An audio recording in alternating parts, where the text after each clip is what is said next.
The Dalton Gang was a group of outlaws led by the Dalton brothers, robbing banks and trains during the 1800s. Supposedly, the gang traveled through Meridian, MS, one day and left behind a member known only as Stucky. Stucky opened an inn near the Chunky River and would allegedly lure in new guests, wait for them to sleep, and then kill them. He reportedly buried the bodies near a bridge that crossed the Chunky River. When reports of missing people began accumulating, police immediately zeroed in on Stucky. Stucky was hung from the bridge as punishment for the more than 20 murders he allegedly committed. After 5 days of hanging, his body was dropped into the water. Witnesses say they've seen his apparition hanging from the bridge and have even heard him splash down into the water. Others claim Stucky's ghost shoved them off the bridge, attempting to take one last victim. The Sachs-covered bridge was built in 1852, connecting both banks of Marsh Creek in historical Gettysburg, PA. Now closed to everything but foot traffic, the Sachs Bridge was once a hub for soldiers fighting in the 1863 Battle of Gettysburg. Over the course of 3 days, around 50,000 soldiers lost their lives. Many believe some of their spirits still haunt the area. Witnesses claim to see the ghosts of 3 Confederate deserters, hung from the rafters of the covered bridge. Others have seen these soldiers' floating heads, as well as full-body apparitions of different soldiers walking the bridge. Locals refer to another spirit as the smoking ghost, who can be summoned by placing a lit cigarette on a railing allegedly. You can watch as the ghost takes a puff.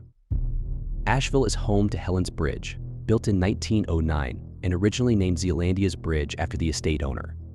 The new name comes from the spirit that now allegedly haunts the bridge, Helen, who lived over 100 years ago. According to lore, Helen was a 30-something mother living nearby with her infant daughter. After a fire broke out in her home and claimed her child's life, Helen became inconsolable. A couple weeks later, Helen walked to the bridge and reportedly hung herself. Witnesses believe they've seen Helen wandering the bridge, mourning her daughter in death as she did in life. Others have said Helen was actually pregnant and didn't want the child, choosing to end her life on the bridge. Other witnesses say they've encountered her melancholy ghost wandering the bridge in search of her lost daughter, while still others believe they've spotted her hanging from the bridge. Hysteria over witches infiltrating a local community and cursing its residents is not unique to American history. In Norfolk, England, stands the Phi Bridge, the site of witch tests throughout the 1600s. One of these tests, which purportedly determined whether or not the accused was a witch, involved a contraption called a ducking stool, and it took place at Phi Bridge. The ducking stool is a chair tied to a pulley or lever system. The accusers would strap the accused to the chair, then submerge it in the water under the bridge. Accusers believed witches would float since they hadn't been baptized, and the water was considered so pure. It repelled the guilty. Those who drowned were cleared of charges, but of course they were dead. Those who survived the ducking chair were declared witches and burned. Witnesses claim one of the accused witches, who was ultimately burned, still wanders around the site of her demise. She carries a bundle of wood for the fire that burned her and wears rags as she stumbles towards her final resting place. Some claim she drops her bundle and asks for help, only for those who assist her to die a fiery death within 6 months. Richmond Bridge has the distinction of being the oldest road bridge still in service in Australia. Constructed in 1825 by local prisoners who were subject to terrible conditions, the bridge connected the towns of Hobart and Port Arthur for trade. A man named George Grover was allegedly one of the prisoners who worked on the Richmond Bridge, pushing his way to the top of the food chain as an overseer and flagellator. In short, he forgot his roots and tormented his fellow convicts during the bridge's construction. According to rumors, Grover's fellow convicts grew tired of his savagery and took revenge upon him one night while he sat drunk.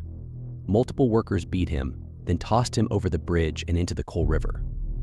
His ghost now wanders the site of his death nearly 200 years later.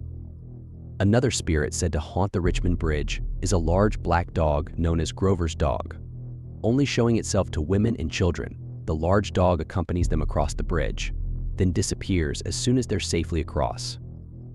The third ghost gives off the air of a well-to-do gentleman, complete with cane and hat, but legend says he, too, was a convict who chose to end his life on the bridge. Goldbrook Bridge in Stowe, VT, has stood since the 1800s, but a supposed death that occurred there over 100 years later has defined it for the locals. According to local lore, a woman named Emily, the daughter of a poor family, fell in love with a wealthy man's son. Against his family's wishes, the pair decided to elope and agreed to meet on Goldbrook Bridge. When Emily arrived, her beau wasn't there, and when he failed to appear, she took her own life in the bridge's rafters. In another version of the story, Emily searches for her fiancé after he failed to arrive at the altar. As she veered onto the bridge, she missed her turn and crashed the carriage, killing both herself and her horse. In both versions of the legend, Emily now haunts the bridge that locals call by her name. Witnesses report her presence screaming on the covered bridge, scratching any vehicles, animals, or people that dare to pass her. Some have photographed anomalies at the bridge, such as orbs and blurred figures.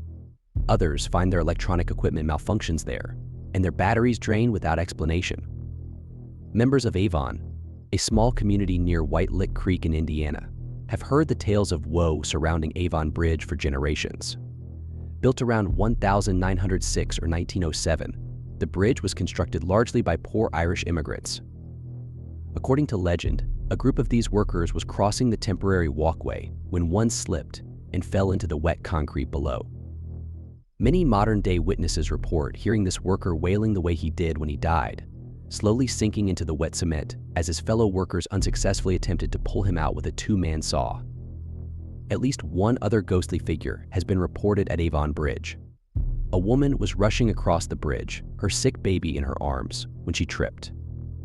In some stories, only the baby fell, and the mother's spirit still searches the bridge for her and others. They both fell to their deaths, forever cursing the bridge. Texas's Old Alton Bridge acquired a new name in the 1930s after a sinister set of actions by the Ku Klux Klan. According to legend, Oscar Washburn was a black farmer who raised goats and became prosperous. The local order of the KKK was displeased by this, and when Washburn erected a sign at Alton Bridge reading, "This way to the goatmen," they successfully made it illegal to advertise on the bridge. Upon Washburn's arrest, the Klan accosted and attempted to lynch him. When they inexplicably found the noose empty, the Klan burned Washburn's home down with his family inside. The entity of the goatmen is reportedly summoned by speaking its name while crossing its eponymous bridge. Witnesses describe the creature as 8 feet tall and built much like a centaur, with the addition of large, curling horns on its head. Its fur is always described as a deep red or black, allowing the goatman to blend into the darkness when he emerges to feast on human victims. If that isn't enough to keep visitors away from the bridge, locals also warn that if you cross the bridge at 3 a.m., you may see visions of fire in the pits of hell itself. In October 1970, the Washington Post reported that a man in a bunny suit accosted a couple in a parked car, informing them they were parked on private property before throwing a hatchet through one of their car's window and hopping away. A couple weeks later, the bunny man was reported again, this time wielding an axe and hacking away at a house. By 1973, the bunny man was reported in Maryland and the District of Columbia as chasing people with axes and even committing murders. From these odd reports grew a local legend summoned at a railroad overpass known as Bunny Man Bridge. Locals claim waiting at this spot at midnight on Halloween and speaking his name 3 times will summon the bunny man forth to slit throats. Another legend believes the bunny man is an escaped patient from a mental asylum who donned a bunny suit and began throwing hatchets at people. Another version claims Bunny Man is actually looking to avenge his deceased wife and daughter, dispatching anyone who veers into his territory. Devil's Bridge was erected in Toulon-sur-Arroux, France, in the 12th century. Some say a local lord or duke had a wife, though some sources say she was his daughter with a clubfoot who enjoyed riding her horse over the river Arroux. Embarrassed that people saw her clubfoot when she lifted her skirts to cross the river, she requested a bridge be built so she no longer had to worry about getting wet. The bridge's construction is when the devil allegedly enters the picture. One version of the legend claims the mason building the bridge feared he wouldn't finish on time, prompting the devil to offer him a deal if the mason failed to finish the bridge. The devil would complete it overnight in exchange for the mason's daughter. The mason accepting the deal but managed to finish the bridge on time, angering the devil, who stole a brick to prevent its completion. The fiancé of the mason's daughter caught the devil in his trick and replaced the brick in the bridge, saving his betrothed. The brick still has claw marks on it and is said to resist the moss and dirt that plagues the rest of the structure.